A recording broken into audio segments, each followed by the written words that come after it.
My dear student, आज हम प्रश्नावली 3.2 कक्षा 7 का पढ़ेंगे। हम पढ़ रहे हैं डाटा मैनेजमेंट, पाठ का नाम है ये, और प्रश्न नंबर 1 पढ़ेंगे। ठीक है, कक्षा 7 का 3.2 का। तो पहला प्रश्न है आपका, गणित की एक परीक्षा में 15 विद्यार्थियों द्वारा प्राप्त किए गए अंक निम्नलिखित हैं। गणित की एक परीक्षा हुई है और उसमें 15 विद्यार्थियों के नंबर दिए हुए हैं कि उन्होंने कितने नंबर पाए। ठीक है, तो प्रश्न इसमें से क्या पूछ रहा है कि इन आंकड़ों के बहुलक और माध्यक ज्ञात कीजिए, क्या ये समान है। पहले हमें बहुलक ज्ञात करना पड़ेगा, माध्यक ज्ञात करना पड़ेगा। अब यदि दोनों में एक ही आंसर आता है तो हम लिख देंगे हाँ यह समान है। ठीक है, चलिए सॉल्व करते हैं। ओके, तो लिखेंगे हम सबसे पहले हल, फिर दिए गए आंकड़ों को आरोही क्रम में लिखेंगे। पहले हम ऐसे हमने आरोही क्रम में लिख दिया। फिर आंकड़ों में सबसे अधिक आने वाली संख्या बहुलक कहलाती है। ठीक है, इधर हम लिख देंगे चूंकि आंकड़ों में सबसे अधिक आने वाली संख्या बहुलक कहलाती है, इसलिए इसमें बहुलक कितना होगा, कौन सा अंक सबसे अधिक बार आया है, 1 2 3 4, 20 आया ना 4 बार। बाकी और कोई भी 4 बार नहीं आए, सब कम बार आए। तो इधर 20 क्या होगा, इस आंकड़ों का बहुलक होगा। फिर बीच वाली संख्या माध्यक होती है। अब इसमें देखो बीच वाली से इसका माध्यक क्या होगा, 20। ये क्या है, 20 बीच की संख्या है। कैसे, 1 2 3 4 5 6 7 8 9, ये कितनी संख्या है पहले हम ये देखते हैं। 9 10 11 12 13 14 15, 15 संख्याएं। तो 7 इधर होनी चाहिए, 7 उधर। 7 हम इधर देखते हैं, 1 2 3 4 5 6 7, 7 इतनी इधर हो गई और 7 इधर हो गई। तो बीच की संख्या क्या बनी है, 20, इसीलिए माध्यक क्या होगा, 20। अतः लिखेंगे लास्ट में, अतः इन आंकड़ों के माध्यक और बहुलक समान है। अब देखिए बहुलक भी 20 है, माध्यक भी 20 है, तो हम लिख सकते हैं लास्ट में, अतः इन आंकड़ों के माध्यक और बहुलक समान है। ठीक है, ये आपका फर्स्ट क्वेश्चन सॉल्व हो गया। अब हम सेकेंड नंबर देखेंगे। प्रश्न लिखा हुआ है, एक क्रिकेट मैच में 11 खिलाड़ियों द्वारा बनाए गए रन इस प्रकार है।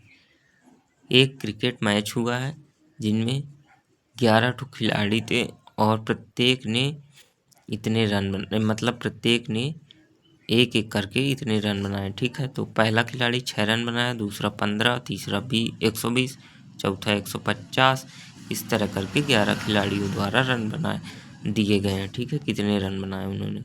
इन आंकड़ों के माध्य, बहुलक और माध्यक ज्ञात कीजिए, क्या ये तीनों समान है।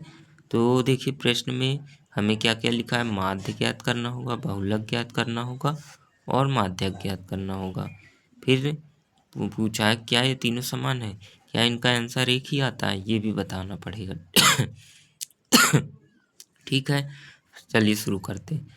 हम लिखेंगे सॉल्व, दिए गए आंकड़ों को आरोही क्रम में व्यवस्थित करने पर। तो ये आरोही क्रम बढ़ते हुए क्रम में व्यवस्थित कर लिया हमने। फिर माध्य ज्ञात करेंगे सबसे पहले हम, तो प्रेक्षणों का कुल योग और प्रेक्षणों की कुल संख्या। प्रेक्षणों का कुल योग मतलब इनका योग टोटल, इसका योग आएगा 429 और कुल संख्या कितनी है, 11 होगी, क्योंकि 11 खिलाड़ियों द्वारा बनाए गए रन दिए हुए हैं, तो 11 लिखेंगे। तो इसका आंसर कितना आएगा, 39। ये आ गया माध्य। आगे देखते हैं बहुलक। इसमें सबसे ज़्यादा अधिक बार कौन सी संख्या आई है इस पैटर्न में, 1 2 3, 15 3 बार आया है, 10 2 बार आया है। ठीक है, इससे तो 15 होगा बहुलक, क्योंकि 15 सबसे अधिक बार आया है। ठीक है, 15 क्या होगा, बहुलक। फिर माध्यक कितना होगा, 15, क्योंकि बीच की संख्या देखिए 1 2 3 4 5, 1 2 3 4 5, 15 बीच में बचा ना, 5 इधर और 5 इधर, 15 क्या हुआ, ये बीच में आया।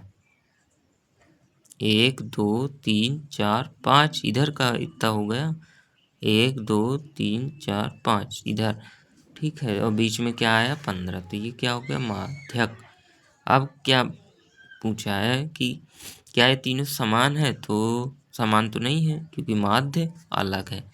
तो हम लिख देंगे अतः इन आंकड़ों के माध्यक, माध्य और बहुलक तीनों समान नहीं है, ठीक है। ये आपका क्या हो गया, आंसर हो गया प्रश्न नंबर 2 का। अब हम 3 देखेंगे। प्रश्न नंबर 3 है, कक्षा के 15 विद्यार्थियों के भार इन केजी में इस प्रकार है। 15 विद्यार्थी हैं, मान लो आपकी कक्षा है, आपकी कक्षा में 15 विद्यार्थी हैं और उनके वजन दिए हुए हैं, ठीक है। कि एक विद्यार्थी का 38 है, दूसरे का 42, इस तरह। तो इसमें प्रश्न पूछा है इन आंकड़ों का बहुलक ज्ञात कीजिए, क्या इनके एक से अधिक बहुलक हैं, ये भी बताना है। तो चलिए हम ज्ञात करते हैं। पहले तो हमें सबसे पहले क्या करना होगा, इसको व्यवस्थित करना होगा काहे में, आरोही क्रम में, ठीक है, असेंडिंग ऑर्डर में। तो दिए गए आंकड़ों को आरोही क्रम में व्यवस्थित करने पर, तो असेंडिंग ऑर्डर में हमने लिखा। अब लिखेंगे, चूंकि हम जानते हैं कि आंकड़ों में सबसे अधिक बार आने वाला प्रेक्षण बहुलक होता है। तो बहुलक इसमें देखते कौन सा सबसे अधिक बार अंक आया है। ये 38 1 2 3, फिर 43 1 2 3, 43 और 38 सेम आए हैं, ठीक है। मतलब 3 बार 38 भी आया है, 3 बार 43 भी आया है। तो ये क्या होंगे, दोनों ही बहुलक में आएंगे, ठीक है, दोनों ही बहुलक में आएंगे। ये यदि एक इसमें ज़्यादा होता तो फिर ये हो जाते, फिर इसमें ज़्यादा होता तो ये होता, लेकिन अभी दोनों ही सेम टाइम्स बार आए हैं, ठीक है। इसीलिए दोनों ही क्या होंगे, बहुलक। इन आंकड़ों के 2 बहुलक 38 और 43 हैं, इसलिए हाँ इन आंकड़ों के एक से अधिक बहुलक होंगे। हम लिख देंगे लास्ट में कि हाँ हेलो। अब हम प्रश्न नंबर 4 देखते हैं। निम्नलिखित आंकड़ों के माध्यक और बहुलक ज्ञात कीजिए। ये आंकड़े लिखे हुए हैं और इनके हमें माध्यक और बहुलक ज्ञात करना है। तो बहुलक का मतलब जो अधिक बार आया होगा वो होगा, और माध्यक का मतलब बीच वाला। लेकिन बीच वाला कब होगा, जब हम उसको आरोही क्रम में लिखेंगे, ठीक है। तो आरोही क्रम में सबसे पहले इन आंकड़ों को लिखेंगे। ये 12 2 बार आया तो 12 12, फिर 13 13, फिर 14 14 14, फिर 16, फिर 19, ठीक है। ये लिख गया। बहुलक कौन सा है इसमें, 14 है, क्योंकि ये 3 बार आया। तो इसमें बहुलक क्या होगा, 14 सबसे अधिक बार आने वाला, और माध्यक क्या होगा, 14 ही होगा, बीच वाला है। इधर देखो 4 है, इधर भी 4 है, तो बीच में क्या है 14, तो ये क्या हो जाएगा, माध्यक भी हो जाएगा। ये हो गया प्रश्न नंबर 14। प्रश्न नंबर 5वां है, बताइए कि निम्नलिखित कथन सत्य है या असत्य। ये आंकड़े दिए हुए हैं, अब इनमें हमें बताना है। पहला नंबर, बहुलक आंकड़ों में से सदैव एक संख्या होता है।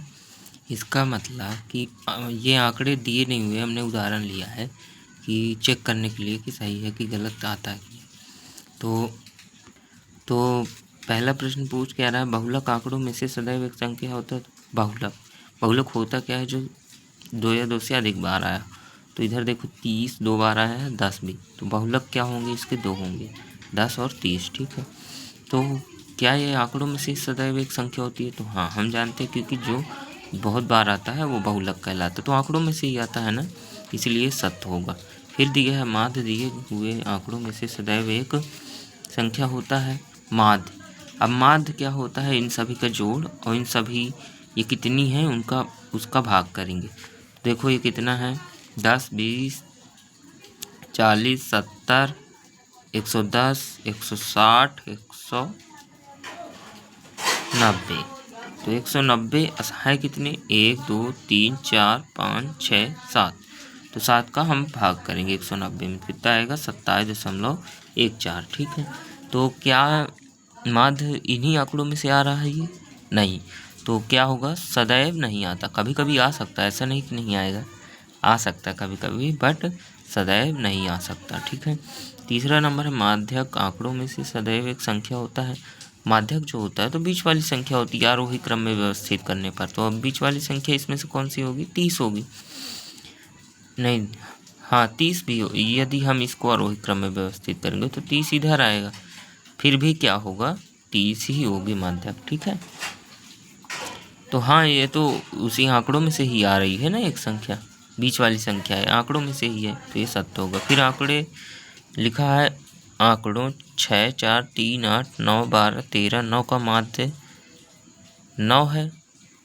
तो इसको अब कैसे करेंगे, देखो पहले इसको हम जोड़ेंगे, कितना आएगा 6, 4, 10, 3, 13, 8, 21, 9, 30, 30, 12, 42, अब 42 और 13, 55, 55, 9, 9, 5, 14, 64, ठीक है 64। अब ये है कितनी, 1, 2, 3, 4, 5, 6, 7, 8, 8, 28, 64, 8 आंसर आ रहा है, 8 माध्य आ रहा है। तो क्या बोल रहा है कि 9 है माध्य, नहीं, तो ये उत्तर क्या, ये क्या है, असत्य। तो इसका आपको निकालना पड़ेगा ऐसे करके, फिर इसका उत्तर दोगे तब ना, और ये पेपर में आपके आ सकता है, ये चीज़ ध्यान रखना है। इसी के साथ यहाँ प्रश्नावली 3.2 समाप्त हुई। अब हम मिलेंगे नेक्स्ट वीडियो में 3.3 में। आप इसको कॉपी में लिख सकते हो, बिल्कुल परफेक्ट है, कोई दिक्कत नहीं है। ठीक है, बाय।